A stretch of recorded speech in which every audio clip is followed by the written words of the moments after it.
So hey my legal guardians, hope you all are doing well and great in your life. So this is Dolly Gupta and हमने last video में पढ़ा था कि social religious reform movement क्या थे 19th century में, that is हम unit 1 पढ़ रहे थे and this is part 2 of that video and हम पढ़ेंगे अब उसके कॉजेस। मैंने उसमें फर्स्ट कॉज बताया था कि ब्रिटिश रूल का कॉज था, दैट इज कि ब्रिटिशर्स ने हमें कैसे socially, economically, politically and culturally हमें कैसे दबा रखा था, हमारे इंडियन के लोगों को, नेटिव पीपल को, लोकल पीपल को।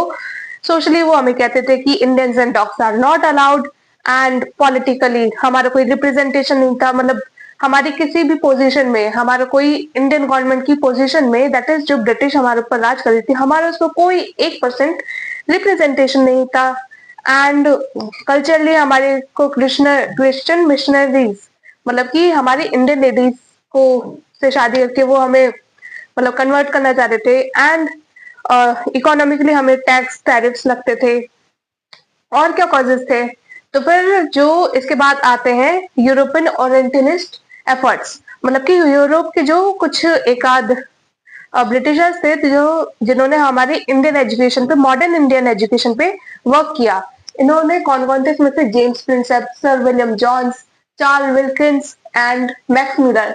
तो गाइस इन्हें अच्छे से याद रखना क्योंकि ये बहुत ज्यादा इंपॉर्टेंट है। मैक्स मिलर, क्योंकि इन्होंने वेस्टर्न एजुकेशन को इंट्रोड्यूस किया था। वेस्टर्न एजुकेशन यानी कि justice, equality, fraternity and liberty, ये 4 चीजों को इन्होंने इंट्रोड्यूस किया था। और इनका दूसरा काम क्या था कि इन्होंने इंडियन स्क्रिप्ट्स को ट्रांसलेट किया था, जैसे कि हमारे जो इंडियन एंशियंट टाइम की और मेडिवल टाइम की स्क्रिप्ट, तो फिर उन्हें ट्रांसलेट किया था। और फिर इनकी स्क्रिप्ट्स को पढ़ने के बाद एक मॉडर्न एजुकेशन, एक मतलब मॉडर्न एजुकेशन को पढ़ने के बाद एक एजुकेट मिडिल क्लास आती है हमारे इंडिया में, जो कि मतलब क्वेश्चन करती है, हमारे इंडियंस क्वेश्चन करते हैं कि जो ब्लाइंड ट्रेडिशन हो रहा है, लाइक जो सती प्रथा हो रही है, विडो मैरिज हो रही है, फीमेल इंफेंटिसाइड्स हो रही थी उस टाइम पे, तो उन पे वो ब्लाइंड ट्रेडिशन पे वो क्वेश्चन करते हैं हमारे एजुकेट मिडिल क्लास, जो उस टाइम पे मतलब इनके वर्क को पढ़ के एजुकेट मिडिल क्लास बनते हैं।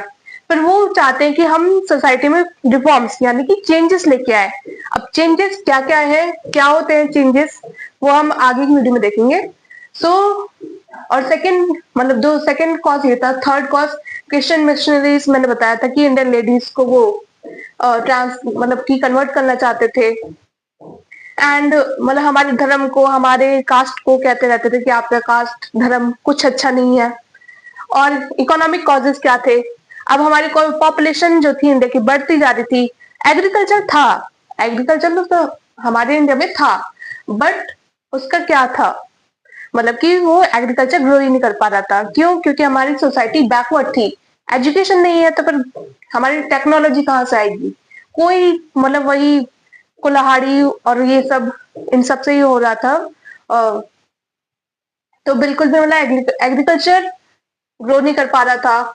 हमारे सबसे बड़ा इकोनॉमिक कॉज किस वजह से था? टैक्स इन्होंने भर भर के लगाया था हमारे ब्रिटिशर्स पे, मतलब ब्रिटिशर्स ने हम पे टैक्स बहुत ज्यादा लगा रखा था। दैट इज एक स्मॉल पीजेंट भी उस टैक्स में दब के मर जाएगा, ऐसे ऐसे टैक्स थे इनके। इनकी एक चालाकी वाली पॉलिसी क्या थी कि हमारे रॉ मटेरियल जो इंडिया का, जैसे कि लाइक कॉटन, कॉटन जो होता है वो कॉटन को वो एक्सपोर्ट करते थे चीप रेट में ब्रिटेन में। एंड क्या चीप रेट में एक्सपोर्ट करते थे एंड इंपोर्ट करते थे फिनिश वुड, जो कि मतलब जो कि इंडियंस के लिए बहुत होते थे महंगे। ऐसे ऐसे चीजें थी। अब ये सारे कॉजेस खत्म होते हैं। रेनेसेंस, रेनेसेंस इसका दूसरा पार्ट है। तो रेनेसेंस क्या होता है? रेनेसेंस होता है किसी चीज का रीबर्थ या फिर किसी चीज को चेंज करना, सोसाइटी में चेंज लाना। 19th सेंचुरी की हमारी सोसाइटी कैसी थी? डिस्क्रिमिनेशन वाली सोसाइटी थी, बाइक सोसाइटी थी एंड उसमें बहुत ज्यादा क्या कहते हैं, बाइफर्केटेड, एकदम बटी हुई सोसाइटी थी। ना कोई लिटरेसी, ना कोई female infanticide, poor condition of women, ऐसे ऐसी चीजें थी, अनटचेबिलिटी, कास्टिज्म। तो इन सबको चेंज करने के लिए जो एजुकेटेड मिडिल क्लास थी वो 2 प्रकार की बनी हमारी सोसाइटी में। जो हमारे इंडियन लोकल्स थे, that is educated middle class Indians, तो फिर वो 2 तरीके, 2 हिस्सों में बट गई। तो फिर एक कहते हैं रिवाइवलिस्ट है हम, और एक कहते हैं हम रिफॉर्मिस्ट है। अब रिवाइवलिस्ट क्या कहते हैं? रिवाइवलिस्ट कहते हैं कि हम जो है एंशियंट हम एंशियंट ट्रेडिशन को अपनाएंगे। जो हमारा एंशियंट ट्रेडिशन है दैट इज कि जो 4 प्रकार के वो होते हैं, वर्ग होते हैं, दैट इज ब्राह्मण, क्षत्रिय, वैश्य एंड शूद्र। तो फिर हम उसे उन चीजों को अपनाएंगे, हम ओल्ड ट्रेडिशन की वैल्यूज को हम उसे अपनाएंगे, सोसाइटी में हम उसे दोबारा लेके आएंगे। और जो रिफॉर्मिस्ट है वो कहते हैं कि नहीं, हम एंशियंट चीजों पे नहीं चलेंगे, हम चलेंगे कि हम हर चीज के पीछे रीजन और रैशनैलिटी ढूंढेंगे। तो रीजन एंड रैशनैलिटी ढूंढने वाले रिफॉर्मिस्ट थे एंड एंशियंट ट्रेडिशन पे चलने वाले रिवाइवलिस्ट थे।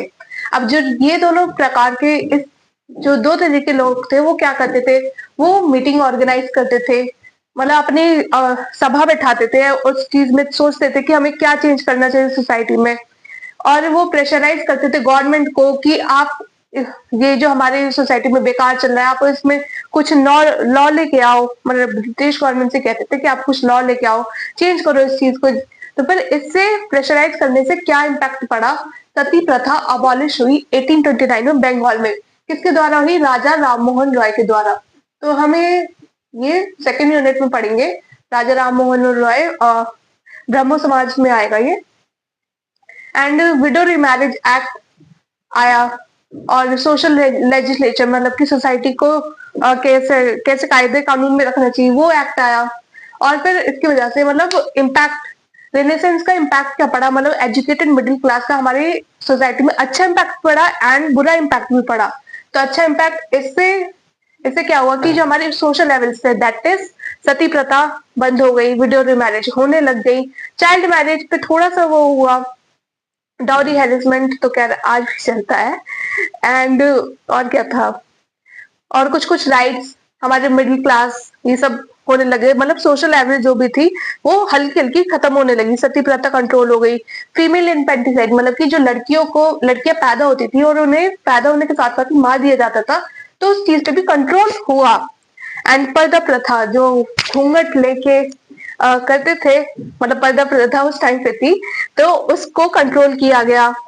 एंड नेशनल मूवमेंट, एंड क्या प्रमोट हुआ हमारी सोसाइटी में? Reason and rationality.